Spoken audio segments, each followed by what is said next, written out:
Hello, everyone out there at Fandom. This is Jim Lee. I am the publisher and chief creative officer at DC, and I'm super excited to be hosting this panel about an upcoming new show called Superman and Lois. Today with me, I have Todd Helbing, who is the writer, numero uno badass on the production. Hey, Todd, good to see you again. Hello. Hey, Jim. Good to see you. And we have Clark and Lois. Well, we have Superman and Lois, Tyler Hoechlin, and Elizabeth Tulloch. Welcome. Thanks. I'm excited. Yeah, it's good to be here. Yeah, so let's just jump into it. We got a lot of questions. I have my own personal questions as a huge fan of the show, of the characters, and then I believe some fans are going to ask some questions. You guys actually might be asking each other some questions here at the end too. So everyone will get a participation medal at the end. So anyway, so Superman was obviously the first superhero, and he's had some amazing TV shows over the years. As a kid, I watched the George Reeves black and white Superman one where he kind of jumped out of a window onto a mattress on the other side. Yeah. And obviously there have been shows since then. Todd, can you talk a little bit about how this show is going to be different from previous incarnations, adaptations, what you're doing differently that hasn't been done before, and just kind of, tease it out a little bit? I know you can't share too much right now. The main way that we're going to make this a little different is that Clark and Lois are married in this version. And they're not only married, they have two teenage boys. These Yes, guys look way too young to have teenage kids. Yeah, well, we lean into that because Clark Kent does not really age that much. You gotta look close, but the grays are coming in. They're there. Don't worry, they're there. Yeah, when Tyler's gonna be shaving, he's gonna be clean shaven but yeah, I think as a father, who happens to have two boys, that felt like a really great way to bring in some personal experience and just to tell really a story that is as grounded as you can possibly be to have Superman in it. And as a couple, we really get to lean into Clark and Lois not being Superman and the most or famous journalists in the world, but really as parents, like what is that like when you have jobs like that, which can really a lot of people can relate to nowadays, to a lot of families that have two working parents, and all the complexities and difficulties that come with having jobs like that, and then with two boys, how as parents, speaking from experience, my boys are wildly different. And so we wanted to present two kids that had completely different skill sets. And how do you deal with that as parents? And I don't know if you can, or if you feel comfortable revealing this just yet, right? But there's a reason where in which Clark and Lois moved back to Smallville. That's a big piece of. Yeah, I'm not going to give the reason yet, but the story of Superman has taken place in Metropolis for very long. Obviously, there was a Smallville series, but I came from a small town in the Midwest, and the town that I grew up in had a business leave that sort of affected everybody in the town, and the town started to slowly dry up, and it felt very current with recent years after 2008. So we wanted to tell a story where you have the parents, after this tragic event happens, move back to Smallville and really find that it's easier to raise kids maybe in a place where life isn't so hectic as it is in Metropolis. Let's talk a little. I have a really nerdy question, right? So at the end of the Crisis on Infinite Earths, they basically brought Superman and Lois into Earth Prime with all the other characters. What role is that going to play in your future telling, in your future storytelling? Well, for all the fans that watched, at the end of the last, or the beginning of the last crossover, Clark and Lois had a little infant boy named Jonathan, and the worlds merged and everything gets rewritten. And the end of the crossover is Lois calling Clark saying that he has to get home because there's a problem with the boys. So we took Crisis as an opportunity to really age up and change things for them as parents, age up the boys, or create two boys, fraternal twins, and make them teenagers when things really get complicated for parents. So I think just Crisis in general really gave us an opportunity to start with a blank slate and tell, tell the story in a way that we couldn't have otherwise. Tyler, Bitsy, how do you guys feel like, before you're Superman, you're the ultimate hero, right? Lois Lane, you're the ultimate, most famous journalist in all the world, right? And now you're parents to these kids, like, the judging that will be going on in terms of your parenting styles, like it's a whole different dimension, right? Not only do you have to be amazing superheroes, amazing journalists that have to uphold their ethics and fight for truth. On top of it, you now have two teenage boys are running amok in a small town. Like, is there stuff that you can draw upon to kind of help tell this story from your own childhood or your extended family? Well, I mean, I am a mom. I have a 17-month-old, and I feel like she's already judging me on a daily basis. So I'm just kind of used to it.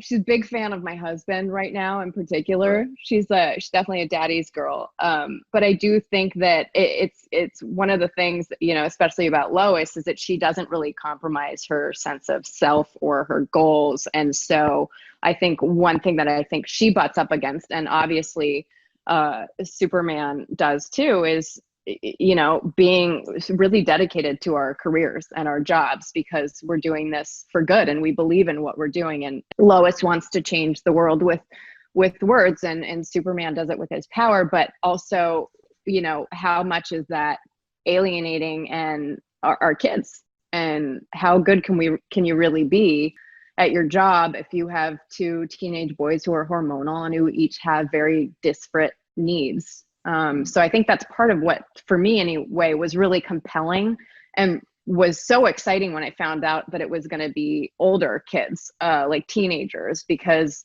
it is so complicated and they are going to be going through a lot. And, I've read 2 scripts now, and I find the storyline with the sons really, really compelling. Yeah. They definitely get harder as they get older, but yeah, I don't have the direct experience of parenting yet. I have 6 nieces and nephews now. My older brother and sister have gone ahead and taken care of that for mom and dad. So I've been at least kind of seeing it from the uncle lens and watching them grow up. But just the idea, I think noticing my dad in how often he was gone at work. He's a doctor, works at the emergency room. He had a private practice, and so balancing that with having 4 kids at home, see him do that, and being older now and realizing how much time is taken up by working towards a career, by providing and just doing those things, even just for myself. It's a perspective shift for me to look back at how he was able to do that. So those are things that I'll definitely be drawing on, just to see, how you're able to wear both hats in that situation, to be a good parent and to be a working parent. It's a tricky situation. So it's no small feat. So Tyler, do you feel that extra level of pressure? I would imagine just playing Superman in general, you have to, embody all these like virtuous, aspects. And I'm sure people come up to you all the time and call you Superman. I assume, like, when you get that call, like, does your life change? Well, I guess after the first episode airs, it changes, right? I mean, can you talk a little bit about that kind of change in your career and life? I think it's just there's a heightened awareness. I think, when we were on the set, there was one moment that always stands out. We were on a set, and I'd been on sets before where there's fans around and they want to meet the actors or something, but to be there and to be in the Superman suit and to have a parent bring their 5 and 6-year-olds up to the thing to say, hey, can they meet Superman? That's a thing where you do realize that, at that point, the parent might know who you are as the actor, but to the kids, sure, you're just Superman. You're wearing the suit, and that's all they know. So I think that's the thing that changes the most, is just that awareness of when you're around kids. And I think that's what's so great about this character, and what I love about it is that what he stands for really just kind of grabs onto such an impressionable audience. These kids who look at him as a hero and all the things that he stands for. It's something that does make me really excited about getting to play this character. I don't know if you guys were, fans of DC Comics or Superman and Lois before you guys got these assignments. I assume you've been to Comic-Con now. Busy, you were talking about how your heart starts pumping before they call your name and you go out in that panel. Can you share some thoughts about Comic-Con or some stories about Comic-Con and sort of interacting with the passionate fan base that are here watching us, online?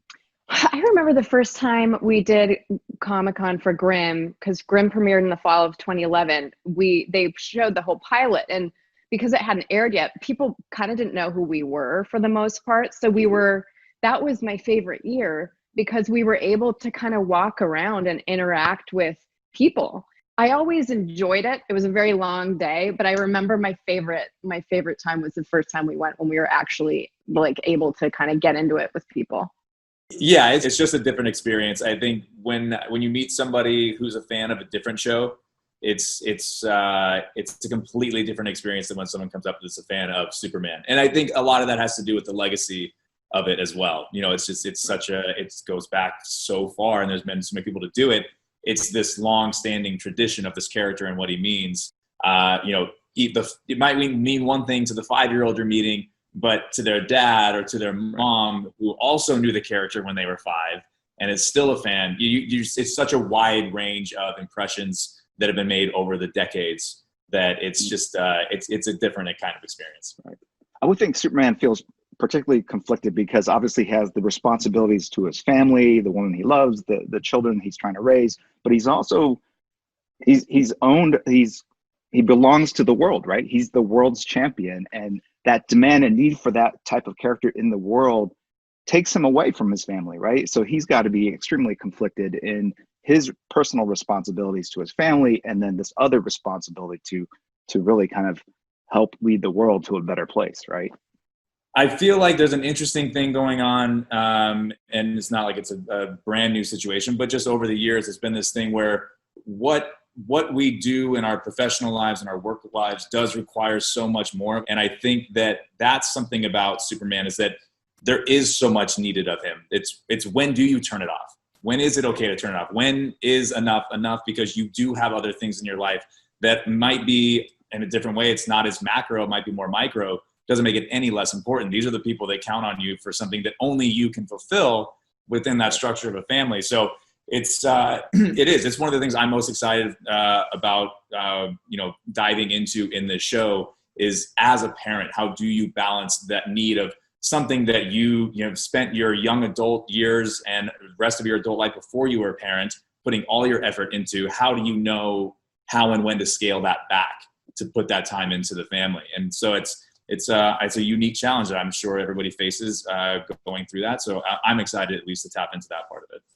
So on top of this challenge between, this personal challenge between Clark and Lois and their family, Todd, can you talk a little bit about, as they go to Smallville, kind of the other elements of the other members of the supporting cast of Superman that you kind of want to activate and bring into the fold? We were talking the other day about how love triangles are really important in the Superman mythology, starting with the first, which is Superman, Lois, and Clark, right? Before Lois figured out his secret identity.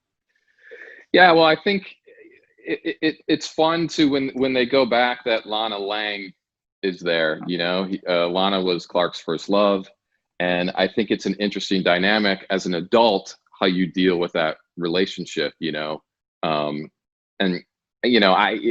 can't be Superman. We don't want Clark Kent ever having an affair on Lois. There's not that situation. That's never going to happen. He's as good as they get. She shouldn't know that. Yeah.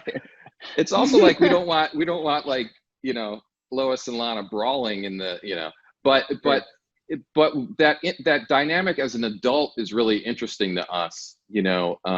Those feelings are impossible to ignore, and I think that that's a real thing for some people, especially when kids are involved. And then to see her husband and her kids and that dynamic, there's a couple characters that we invented. Kyle Cushing, her husband, and Sarah Cushing, who gets sort of wrapped up with the boys, and then they have their own love triangle. And then a character that I think is really interesting is General Lane, Lois's father, and his relationship with the two of them. He sees Superman as he's a very military guy, so he sort of looks at Superman like his soldier. And so, and his relationship with Lois is a little fraught because of the way that he took his job when he was a parent versus the way that Clark is doing his job. So all of that messiness is really fun. it's not just about the ultimate superhero and Lois Lane leading a family and those kind of challenges and responsibilities. There's true superhero action as well. It's more than just a show about this new unusual nuclear family stuck in a small town and them having to figure out those issues. It is at its heart a show about superheroes and supervillains too.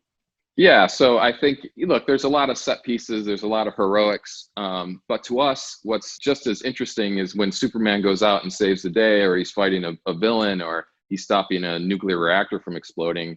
Lois is out there hunting a different sort of villain and using her superpowers to be just as effective, and you see them as a team, kind of this unstoppable force, which is a lot of fun to play. So Todd, I know you have 2 young boys, and apparently they draw a lot, which is awesome. But I heard that they struggle a little with like drawing Superman's shield, right? Yeah. Yes. They're both very artistic. But yeah, that's like the thorn in their side. All right. So I'm going to just share with you a little secret that another artist told me back in the day. An artist named John Byrne, who's like one of my favorite comic book creators. He had a very long run on Superman. But he basically looked at it as a diamond, obviously the symbol, with 2 fish swimming in opposite directions.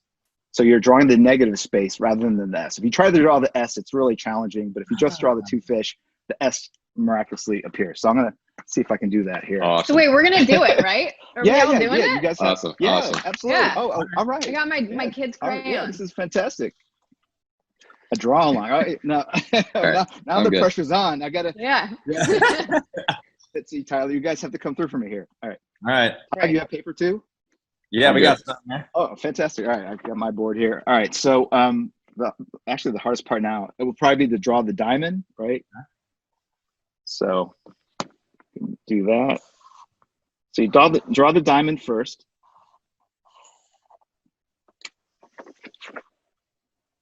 Yeah. It's okay. All right. Okay. And now Sure. here's the part. You draw a fish. And then you draw the other fish. All right.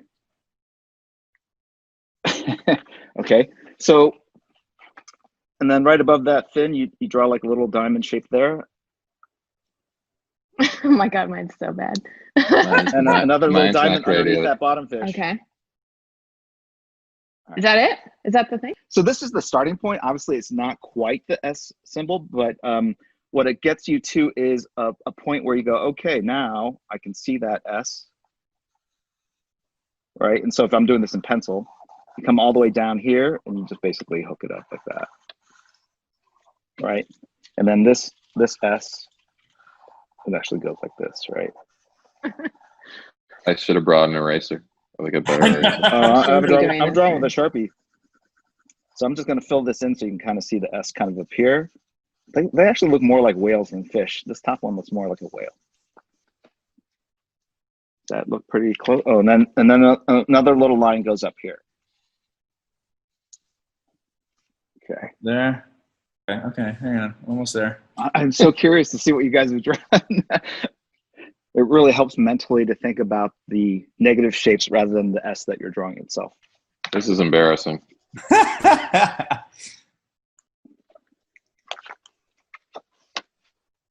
Oh, that's not great. bad. Oh my God. That's not great, Todd. Jim. No.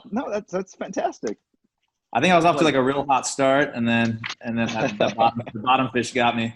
Oh wow, awesome. Oh, That's Bitsy's is great. Wow. And you have the colored markers too. It's fantastic. I stole my daughter's crayons. Nice, very nice. Better than her eating them. This is gonna have to improve over time, but Let's see. I don't know what happened. Where it happened? Where'd it go? Dude, that's awesome. These are both That's great, all man. of them. All of them. Yes. Yeah, fantastic. Here, let's put Oh, them all up. that's There we what go. it Really? Yeah. Okay, yeah, hang on. I see now. Hold it up. What? You didn't see the fish before? No, I These saw are the the fish fish. before. I see this thing on the side. There we go. My proportions are really off. There we go. There we go. Ta-da. Tyler, There you go. your bottom one's like a little guppy. I don't know what it's doing. Yeah. I don't Little know what it's goldfish. doing. Right. All right, So go if you team. know this, every time you see the Superman symbol, it's hard not to see the fish Yeah. instead of the S. anyway, but hopefully kids and fans all around the world will be sitting down trying to put this all together, and hopefully they can share some of this on social. All right, so Todd, we have some fan questions. What Superman story stood out the most to you that made you want to play these characters? Was there a seminal moment where you were first introduced to the Superman mythology that made you a Superman or Lois or DC fan? You know, it's funny. It's not that there's like one particular moment. I've never seen the TV shows. I've seen snippets of it, but I've never seen I worked with Erica Durance last year. She's amazing. I love her, but I haven't seen Smallville. I've seen the Christopher Reeve films with Margot Kidder, and I love them so much. And I think one of the things that I always found really memorable was this. She didn't know who he was, but like on some level, did she? There was something about the way I felt like Margot Kidder played it, or maybe I'm projecting, where it feels like, and part of the reason they're such a good couple and they love each other so much is that she just kind of gets him. And you know, I just remember moments where she was kind of looking at him quizzically, and I'm like, wait, does she know? Or does she just sort of understand something about him and who he is and what he represents? And like, you know, going back to what I was saying earlier on, I think part of the reason Lois is the perfect woman for Clark is that she gets why Superman is so important for the world. And she is happy to make the sacrifice as far as one-on-one time and family time as a result. For me, I would say kind of the same thing. It wasn't a particular story. Really, for me, what it was when I went and met with Greg originally to do the couple episodes of Supergirl in the first place.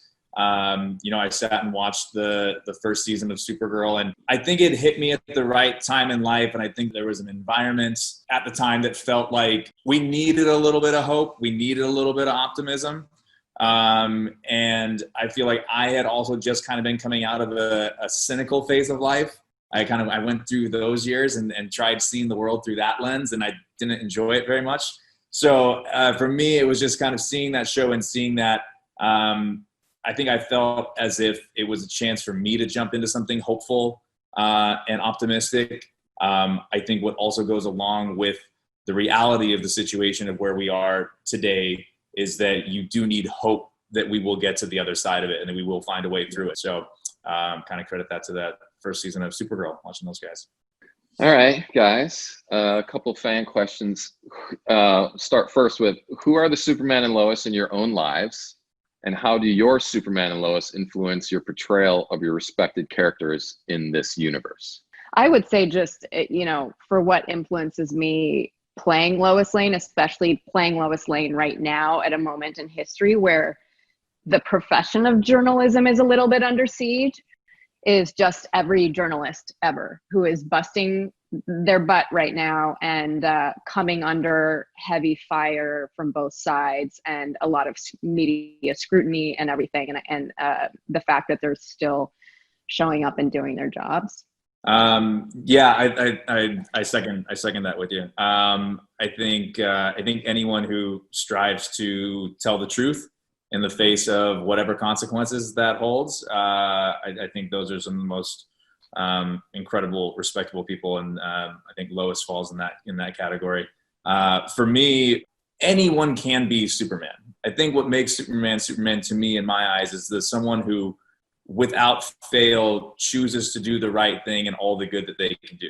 And that's really what it is. And whether that's, you know, saving one person from crossing the street, whether that's saving a falling skyscraper as Superman would do that saves everyone in the building, it's the quality of the efforts and the works, not the quantity. It's not how huge they are, it's just how impactful they are to one person. So Tyler Hecklin, 2 questions. What was it like putting on the suit for the first time? And the second half of the question is, are we going to see Superman get a new suit in this new version? Yes, I think putting the suit on for the first time, everything about this, there's been so many times where there's been kind of a surreal moment, but I think putting on the suit for the first time was the most surreal moment, just because any other time that you would be wearing that suit is probably on Halloween, and that's about it. Otherwise, I don't know why you're putting it on or why you have one in the first place. So I think putting it on and actually seeing it and realizing this is not just for a day, you know, we're going to shoot this, we're going to tell a story that involves this character. I don't think that it's sunk in, and if it hasn't by now, it probably never will to some weird degree. But I think being the one wearing it as opposed to seeing someone else in it is a different experience. Like the symbol itself is so incredibly iconic that I remember when I first started shooting on the show, and it was Elseworlds, and there was a scene with Oliver and the Flash and Grant Gustin and I both were like, we couldn't keep it together when you're wearing a plaid shirt and when you rip it open and it's the S. Like we probably had to do that take quite a few times because everyone's reaction, and like Lois should be used to this, and even I was like that was a really funny day on set. But that scene, I remember that when we did it and I ripped the shirt up. That's why I said it's different, I think, when you're doing it as opposed to watching someone else do that or being in that. Because when I do it, there's almost a moment of it's been done before, and you know what it means. So you're like, is the way I'm doing it weird? Does it look right? I don't really know. But I remember Grant on that take. It was the push in, and thank God, like the camera pushed in, and it had gone just into the S by the time he did this. But when I ripped the shirt open, I just remember Grant going off screen. It was this audible inhale, and it was the funniest thing. I mean, it's gotta be strange though. Suit? Oh, are we gonna see a new suit? Todd, are we gonna see a new suit? So okay, I'll take the heat for this one. You know, it's like originally you came on for the crossovers, and that suit just wasn't built to sustain a series. And I think just in everything that we were talking about earlier, you know, it gave us this fresh slate. Yeah, let's make a new suit. So there's going to be a really badass Superman suit in this show that I'm pretty excited about. I'm excited too. So there you have it, guys. I just want to thank Todd and Tyler and Bitsy for participating in this panel talking about Superman and Lois, and for humoring me and drawing the Superman shield. It was really lovely seeing you guys work outside of your comfort zone, bringing artistic, creative abilities to the fore. And we'll look forward to seeing the show debut on the CW next year. Thanks so much, Jim. Thanks Jim. Thank Bye. you.